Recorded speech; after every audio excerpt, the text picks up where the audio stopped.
The forests of Sumatra are a treasure house of biodiversity. This is one of the richest habitats on Earth, providing food and shelter for countless species of plants and animals.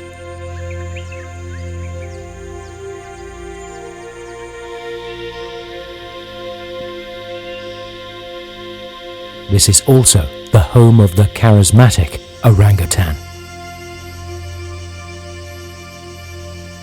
one of our closest living relatives.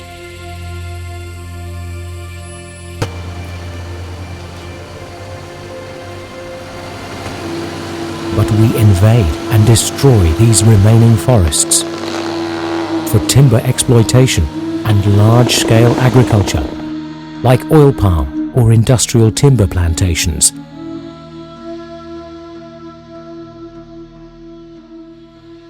Losing their habitat and food resources, orangutans are increasingly in danger of being killed by poachers or captured.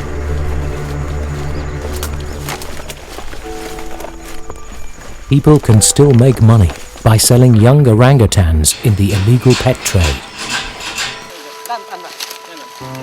Those that manage to survive the destruction have been evacuated from their former home, effectively becoming refugees from forests that no longer exist. These few lucky survivors are taken to the Sumatran Orangutan Conservation Program's Rescue Center, run by the Pan-Eco Foundation and Yayasan Ecosystem Lestari. There, they are cared for and given medical checks.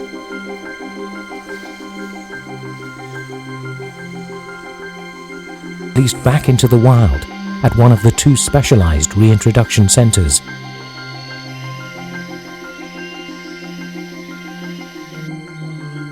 A long process that needs lots of dedication and considerable financial support.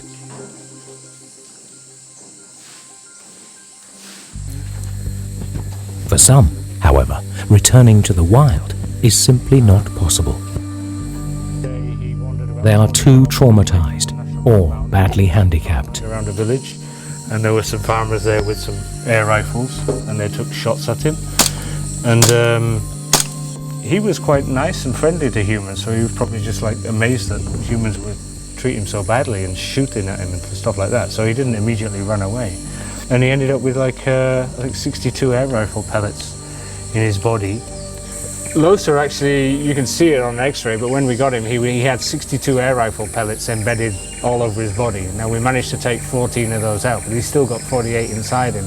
And 2 of them are in one eye and 1 is in the other one, so he's completely blind. His eyes are gradually rotting away, they're completely useless. Introducing him to Goba, another blind orangutan, had unexpected results. Because they're both blind, we decided we would sort of give them a lot of contact with each other and introduce them together to give them a better quality of life. And hope can sometimes emerge from all the despair and suffering. We mated through the bars during the process of being introduced to each other. So you can see there's a big space between the bars, so it's not difficult for 2 willing partners to work on something. And the result is these 2 twins. Yeah? Twins are highly unusual for orangutans. You're doing a good job. Because they are blind, Lausa and Goba will never be free in the forest again, but they can play an important role. If she'd stayed where she was, the population where she was living would probably almost certainly be extinct in 5 to 10 years, because it's not forest anymore, it's farmland. And her genetics, her DNA would have disappeared with it. But with these infants, if we can get them back into the forest and live in as wild orangutans again, they'll contribute to the next generation. Born behind bars to a father and mother who are both blind,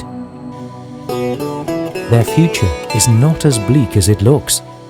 The best thing that could happen to these kids is that the mother rears them properly and gives them a really good start in life up until the age of about 5 or 6 years old.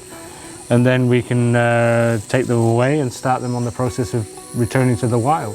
A lot of the animals that we do receive here, they're confiscated pets. They've usually been kept in terrible conditions, fed on nothing but rice for several years, and then we try and educate them again how to survive in the wild. Now these guys, if we're lucky, they'll get like 3 or 4 years of learning all those things from their mother, and that'll give them a really good chance actually. They'll probably be top of the class when they go to forest school. Orangutan conservation requires a long-term commitment.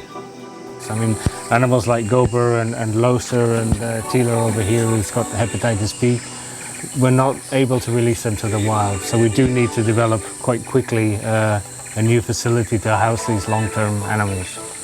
And so, you know, hopefully within the next year or two we find something and these animals can go there. These things are never cheap. I mean, to do a good job we'd be looking in the region of about $200,000, I think. But then add to that the cost of the land. I mean, it depends where the land is, how much it costs. It could be quite a lot more than that. For one orangutan, you're talking about $2,000 or $3,000 a year, just in basic food and medical care. For an orangutan like Gober here, she may only live for another 5 to 10 years, whereas Loza, he should have a good 40 years ahead of him. So we have to think long term all the time. If we weren't here, then these two kids also wouldn't be here.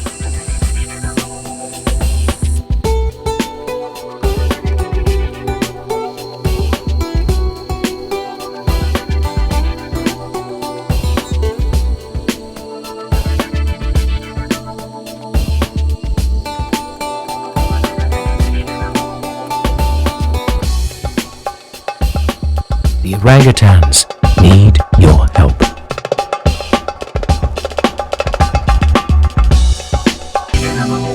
Keep on it.